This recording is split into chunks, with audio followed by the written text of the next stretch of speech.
The rise and rise of Shahrukh Khan में अब तक आपने देखा कि कैसे शाहरुख को लगा एक्टिंग का शौक और किस तरह गौरी ने की फिल्मों में आने के लिए उनकी मदद। और अब आगे अब तुम्हारे ये सपना बिल्कुल जल्द ही पूरा होने वाला है राहुल। ख्वाहिशें और ख्वाब अगर जिंदगी में ना हो तो जिंदगी बेरंग सी लगती है। एक ऐसे ही इंसान की दास्तां है जिसकी ख्वाहिशों और ख्वाबों का कोई अंत नहीं। ऐसी अगर आदमी अचीवमेंट्स को डिसाइड कर ले कि यही है तो वही खत्म हो जाती। जब मैंने फौजी शुरू किया था, अगर मैं सोच लेता कि फौजी ही है तो शायद आज मैं यहाँ पर नहीं होता। मुझे लगता है कि जो हो जाता है वो खत्म है, उसके बाद नई चीज करते रहो। टीवी एक्टर से फिल्म एक्टर से स्टार और स्टार से सुपरस्टार, न जाने ऐसी कितनी मंजिलें हैं जिनसे शाहरुख अब भी गुजरना चाहते हैं। तो तुम बहुत बड़े बनना चाहते हो? बहुत ही बड़ा, और बहुत सारे ख्वाब भी हैं मेरे। जो भूत आजकल सब स्टार्स पर सवार हैं, वो बहुत सालों पहले शाहरुख ने एक पहल की थी कि मुझे प्रोडक्शन करना है। साल 1999 भी इन्हीं मंजिलों की एक कड़ी है जहां शाहरुख एक्टर से प्रोड्यूसर बने और अजीज मिर्जा, जूही चावला के साथ मिलकर ड्रीम्स अनलिमिटेड प्रोडक्शंस की बुनियाद रखी। Dreams was incidentally Shahrukh myself में Juhi we go back a long way, तो हमने कहा एक पिक्चर बना लेते साथ में, तो बना ली साथ में। अजीज मिर्जा और शाहरुख की दोस्ती काफी पुरानी थी। इससे पहले भी ये दोनों कुछ फिल्मों में साथ काम कर चुके थे, जैसे राजू बन गया जेंटलमैन और यस बॉस। जहां इनके साथ ने बॉलीवुड को इतनी दिलचस्प और रोमांटिक मूवीज दी, तो वहीं इन्हें ये ख्याल आया कि क्यों न साथ मिलकर अपने प्रोडक्शन हाउस के बैनर के तले फिल्में बनाई जाएं। और इस प्रोजेक्ट में इनका साथ दिया शाहरुख की कई मूवीज में रही उनकी को स्टार और दोस्त जूही चावला ने। देखो राहुल, अब तुम जो कहोगे मैं वैसा ही करूंगी। सच। शायद इस कदम के लिए वक्त भी सही था। ड्रीम्स अनलिमिटेड की शुरुआत के साथ ही शाहरुख एक्टर और प्रोड्यूसर के नाम से जाने जाने लगे। As a producer is doing very well because उसकी जो भी पिक्चर है आप देखो, मैंने उसकी हर फिल्म देखी है। उसने अशोका बनाई हो जो थोड़ी ऑफबीट थी, या ओम शांति ओम जो टोटली कमर्शियल थी। उसने हर एक फिल्म को एक अपने बजट में बनाई है। शाहरुख ड्रीम्स अनलिमिटेड को एक ऐसा प्रोडक्शन हाउस बनाना चाहते थे जिसमें क्रिएटिविटी के लिए कोई सरहद ना हो, जहां फिल्में ही नहीं टीवी शोज और एड्स के लिए भी जगह हो, और इन्हें बेहतर बनाने के लिए आला दर्जे की टेक्नोलॉजी और क्रू का इंतजाम भी किया गया। वैसे तो कुछ वक्त पहले अमिताभ बच्चन भी अपना प्रोडक्शन हाउस खोल चुके थे, लेकिन ड्रीम्स अनलिमिटेड सबसे ज्यादा सुर्खियों में रहा। यश जौहर, करण जौहर, आदित्य चोपड़ा, फराह खान, संतोष सिवन, ऐसे लोग इसके बोर्ड ऑफ डायरेक्टर्स में शामिल थे। अजीज मिर्जा जो अब तक 2 रोमांटिक हिट्स डिलीवर कर चुके थे, इस बार कुछ अलग करना चाहते थे। इसलिए रोमांस के साथ साथ इस फिल्म के जरिए वो दर्शकों को एक सोशल मैसेज देना चाहते थे। पहली बार अजीज मिर्जा ने एक सब्जेक्ट ओरिएंटेड और सेंसिटिव किस्म की मूवी बनाने का रिस्क उठाया, जिसमें शाहरुख और जूही दोनों ही मशहूर जर्नलिस्ट्स के पात्र अदा कर रहे थे। वो पुलिस की हिरासत में है, एक अपराधी है, इसके बावजूद आप उन्हें टिकट दे रहे हैं। दिल है हिंदुस्तानी जैसी पिक्चर की हिम्मत उस जमाने में, ये जो बाजार बना है, जो न्यूज ग्राफ से एक दूसरे का चोरी करते हैं, उसके लिए बिक जाते हैं नेता के पास, वो रियलिटी बताने की किसी की हिम्मत नहीं थी जो उन्होंने करके दिखाया। लेकिन जब ये कहानी करण जौहर और आदित्य चोपड़ा को सुनाई गई तो दोनों ने ही इसे नापसंद किया। शाहरुख की सोच अब और ज्यादा गहरी होने लगी। शाहरुख ने तय किया कि वो इस फिल्म की कामयाबी के लिए बड़ी सी बड़ी रकम लगाएंगे। इसी जज्बे के साथ फिल्म बननी शुरू हुई। पर पूरा भरोसा है। I am the best. We had a great time working and had a great time enjoying the work with him. That was really one very nice thing about him. And I remember when we used to work in that film, if there was any tension on the set कि कोई late हो रहा है या मैं late हो रही हूँ या कुछ हो रहा है या something is not happening correctly, I mean it would be like if Shahrukh is there, you know, he'll make us all laugh, he'll say something funny, or we'll manage to get through, you know, the crisis without anything really going wrong. साल 2000 Hindi cinema में बहुत उथल पुथल का था। साल की शुरुआत राकेश रोशन की फिल्म कहो ना प्यार है से हुई, जो पहले दिन से ही जबरदस्त कामयाबी हासिल कर रही थी। इस फिल्म से ऋतिक रोशन का जादू दर्शकों को सुनामी की तरह अपने साथ बहा ले गया।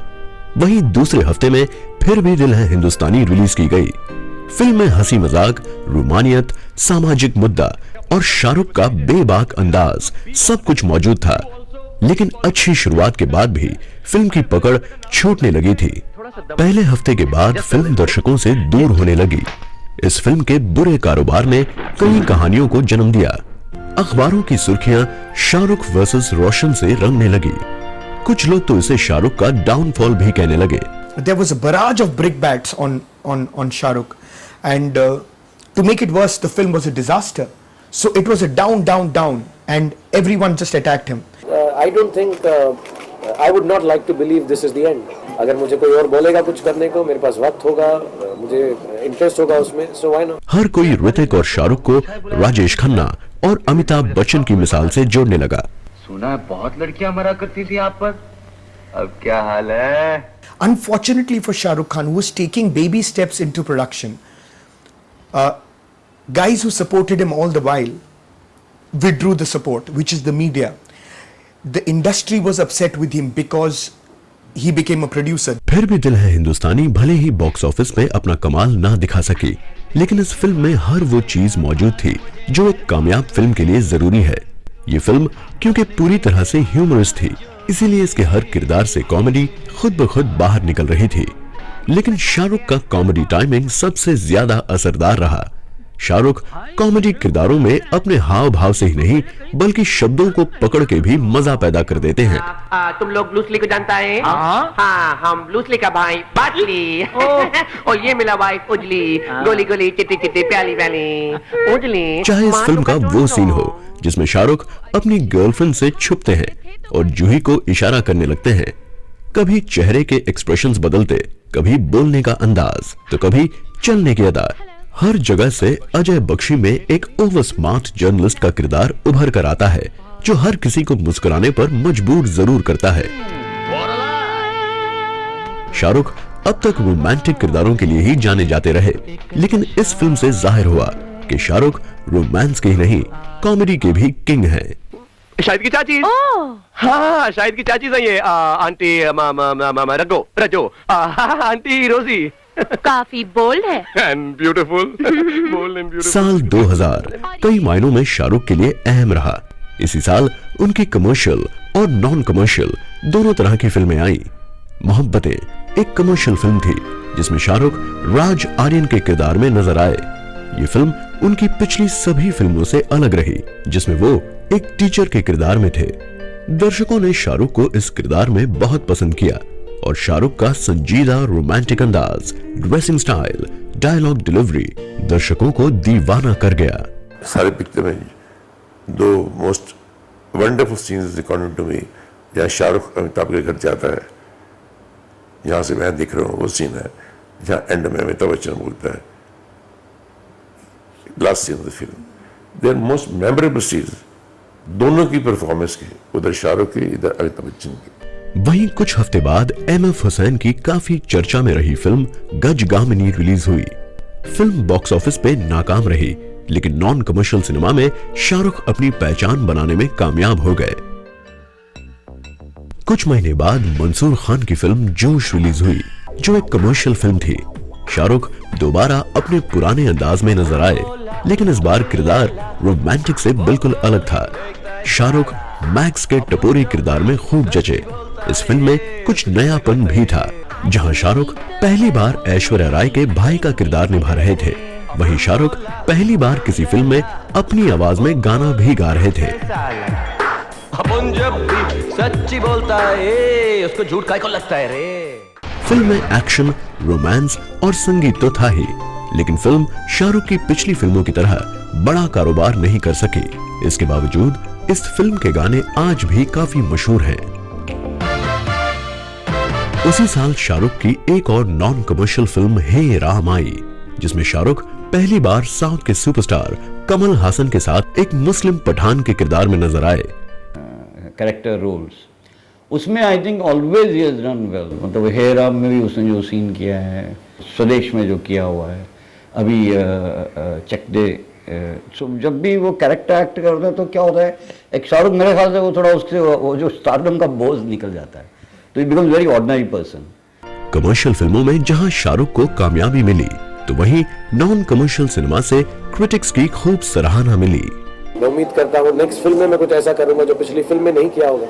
So it's always a learning process. I am a very confident person about the work I choose, but I am very nervous about the work I do. मैं बहुत मेहनत करता हूँ उसमें, और हमेशा उम्मीद यही रहती है कि कुछ नया सीख गया होगा तो नया लोगों को दिखाऊंगा। The rise